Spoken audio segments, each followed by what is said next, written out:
मेरा नाम सुनील कागसर है। दो चीज़ें होती हैं, एक अंतर्मुखी बोलते हैं, एक बाह्यमुखी बोलते हैं।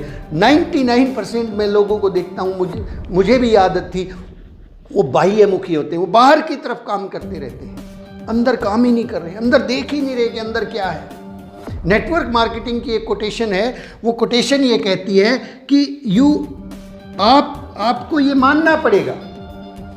मैं बड़ा हैरान हुआ था इस कोटेशन को सुन के, आपको भी बड़ी हैरानी होगी कि नेटवर्क मार्केटिंग के जो लोग होते हैं, डायरेक्ट सेलिंग में जो लोग होते हैं, उनके मुंह से हमेशा बदबू आती है और उन्हें उस बदबू को दूर करने का हमेशा प्रयास करना चाहिए। सुबह और शाम हर रोज प्रयास करना चाहिए उस बदबू को दूर करने का। तो मैंने ये सोचा कि ये जो बदबू आती है शायद सांसों की बदबू आती है, तो मैंने सुबह जो है अपना कैविगो रेड करना शुरू कर दिया और रात को जो है अपना कैविगो ग्रीन वाला टूथपेस्ट करना शुरू कर दिया। तब भी बिजनेस पे कोई फर्क ही नहीं पड़ा। मैंने सोचा बदबू, फिर मैं ग्लिसरीन लेके आया, दिन में कुल्ला भी कर लेता था, अपने साथ में रखता था कि बदबू नहीं आनी चाहिए। मैं लोगों से पूछता था कि मेरे मुंह से बदबू आती है क्या? लोग कहते नहीं बिल्कुल नहीं आती। लेकिन फिर भी मैं हैरान था कि उस राइटर ने ऐसा कैसे लिख दिया कि नेटवर्क मार्केटिंग करने वाले लोगों के मुंह से हमेशा बदबू आती है। मैं बहुत लंबे समय बाद इस बात को समझ पाया। उस बदबू का मतलब है कि नेटवर्क मार्केटिंग के जो लोग होते हैं वो अक्सर हर रोज सुबह और शाम किताब और सीडी का ब्रश नहीं करते हैं। अगर हम रोजाना सुबह उठ के सीडी नहीं सुन रहे हैं, रोजाना रात को सोने से पहले किताब नहीं पढ़ रहे हैं, ध्यान रखना हमारे मुंह से बदबू आना तय है। और उस बदबू का ही ये नतीजा होता है कि लोग हमसे दूर भागते हैं, लोग हमारे साथ काम नहीं करना चाहते, लोगों को हमारी बात पसंद नहीं आती और लोग जो है केवल इस कारण की वजह से इस बिजनेस को नहीं करना चाहते। और जो कुछ लोग आते हैं वो उस बदबू की वजह से इस बिजनेस को छोड़ के चले जाते हैं। तो इसलिए ध्यान रखिए साहब, नेटवर्क मार्केटिंग में अगर आपको कामयाब होना है तो हमें अपनी ये जो बदबू है मुंह से आने वाली, इस बदबू को दूर करने के लिए रोजाना काम करना होगा, दोनों टाइम करना होगा।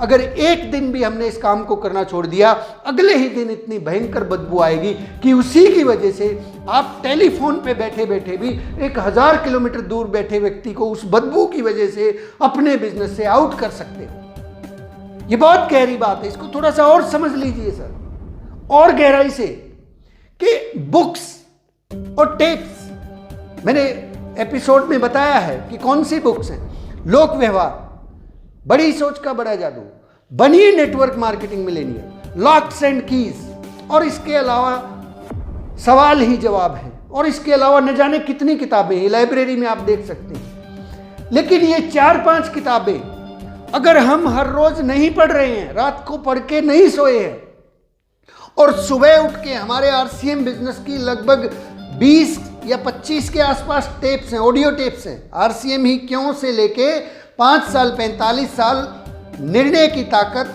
फायर, रफ्तार, थिंक ग्रो रिच, और पंडित जी की मंजिल की ओर, और पंडित जी की स्पेशल सतीश पंडित जी, मुकेश कोठारी जी की, और कई सारी ऐसी टेप्स हैं, श्रीचंद अत्री जी की टेप्स हैं। और इसके अंदर अगर हम लोग हर रोज सुबह उठ के एक टेप को नहीं सुन रहे हैं और रात को किताब पढ़े बगैर सो गए हैं, तो ये तय है कि अगले दिन हमारे मुंह से बदबू ही आएगी, और उस बदबू की वजह से कोई भी ना तो हमारे साथ ज्वाइन होना चाहेगा, ना हमारे साथ काम करना चाहेगा, बल्कि जो लोग हैं वो भी उसी बदबू की वजह से छोड़ के चले जाएंगे।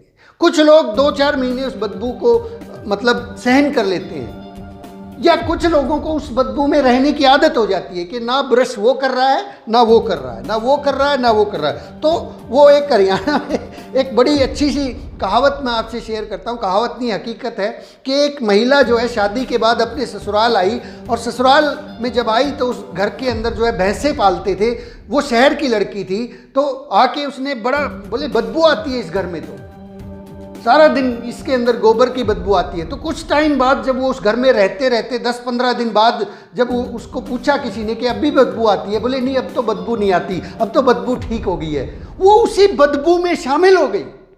बहुत से लोग उसी बदबू में शामिल होते चले जाते हैं और ये तय है कि क्या बो रहे हैं वही तो काट रहे हैं ना सर। अगर बोया ही नहीं है तो काटेंगे क्या? वही बोए पेड़ बबूल का तो आम कहाँ से हुई। हमारे शब्द जो है वो शब्दों से बदबू आती है। ध्यान रखिए साहब, अगर रोज़ाना एक सीडी नहीं सुन रहे हैं, रोज़ाना एक किताब का कोई पन्ना नहीं पढ़ रहे हैं, पंडित जी ने तो यहाँ तक कहा था कि यदि हम लोक व्यवहार जैसी पुस्तक को पढ़े बिना आरसीएम बिजनेस को करने की सोच भी रहे हैं ना, तो ये ठीक वैसे ही है कि जाना दिल्ली है और बस हमने अमृतसर की पकड़ ली है। आप दिल्ली जाना चाहते हैं और अमृतसर की बस में बैठे हैं, कैसे पहुंच सकते हैं? नहीं पहुंच सकते हैं साहब। ये बहुत बारीक बातें हैं। बहुत लोग कहते हैं सर मैं इतने दिन से लगा हुआ हूं, मेरे से हो ही नहीं रहा, मेरी टीम में पता नहीं क्या क्या हो रहा है, लोग काम ही नहीं करते, क्योंकि आपको नॉलेज नहीं है। आप तय कीजिए कि आपको जाना कहाँ है। आपको केवल 10-5 हज़ार की जॉब वो इनकम चाहिए तो आप ठीक हैं, आप करिए, सेलमैन करिए। लेकिन अगर आप जाना चाहते हैं स्टार रूबी, तो आपको सबसे पहले काम करना होगा खुद के ऊपर, अपने